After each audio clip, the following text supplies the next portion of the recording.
Alright guys, so for Christmas I got a really exciting book that I think is going to be key to us over the next couple years getting way better at this math counts thing.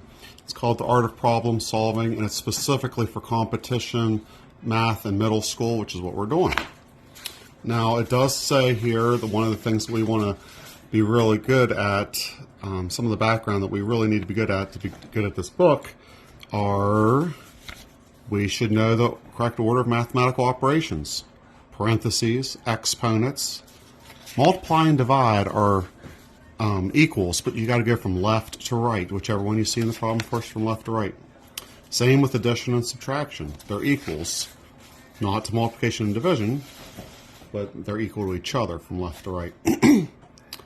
All right, we should be familiar with mathematical symbols. Now, what I say, the thing that gets the sixth graders the most is fractions are division, and side by side is multiplication, and side by side with parentheses is also multiplication.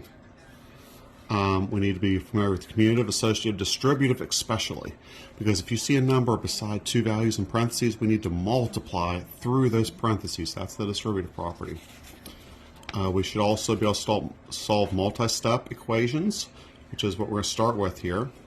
If you're given a variable, perhaps most importantly, you need to have strong number sense and computational skills. So practice with your integers, fractions, decimals, and percents. If you don't know what I'm talking about, go to YouTube and look up these things. Work with fractions, work with decimals, work with percents. All right, so in our first section here, you should also have a good familiarity with the coordinate plane. This first section we're going to start with is 1.1, variables and equations. So what are these letters doing in my math problems anyway? This is a reaction that many students have when they're first exposed to algebra. A variable is a lowercase letter assigned to represent some unknown. So when I say what is x or what is y, we don't know yet. We have to solve these equations for that.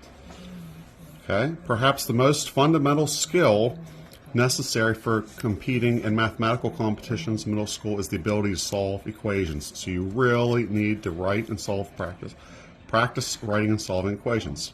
So here's an example. Angela's 3 years older than twice her brother Thomas's age. So if Angela's 17, how old is her brother Thomas? So many bright young math students will be able to just look right at that and compute this in their head and say, okay, Thomas's age is 7. But when the problems become more difficult, we're not going to be able to just compute it in our head. We have to know how to write an equation and solve it. So let's practice writing an equation even when guess and check or computational skills are good enough. So what do I mean? A is Angela's age equals 3 plus 2 times Thomas's age. So translating words into algebra is a skill that comes with practice. We substitute Angela's age into the equation above and solve for t to get t equals 7. If you don't know how to do this, find a teacher or other adult to help you to solve this equation, and then solve lots more like it. So here's what I want you to do with this video. I want you to solve these 6 problems. So freeze your screen, write these down, solve these, and in the next video we will check to see if you know how to do it. Remember, solving equations, we use the inverse order of operations.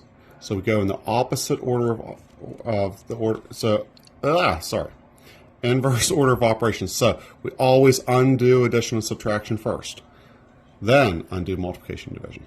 Most of the time, not always. All right. Good luck. So do you have to